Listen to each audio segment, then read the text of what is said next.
এত পাহারাদার যদি বাড়ির সামনে বসে থাকে, কারো সাধ্য আছে বাড়িতে ঢোকার? শুধু এখানে না, ওই যে একখান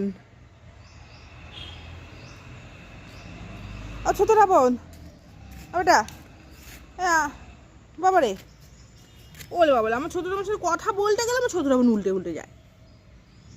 উল্টা উল্টা উল্টা উল্টা, আই যে উল্টে যায়। বুড়িয়া, ও বড় রাবণ, আমি কিছু বলিনি, এটা খুব পাজি বড় রাবণ। আরে কায়রা এখানে বসে থাকবে আর রাস্তার ওই রাস্তাতে যারা যারা যাবে তাদেরকে ভুক ভুক করতেই থাকবে। আমার বাড়িতে এখন কলিং বেলের আর কারেন্টের বিল ওঠে না। এই যে কলিং বেল, তোর নামটা কিন্তু ওটাই রাখা উচিত ছিল। ভুকবি ভোগ, তেরে যায় কেউ, তেরে যায় কেউ, তেরে যায় কেউ। আর একজন কোথায় গেল খুঁজে পাচ্ছি না। ওরা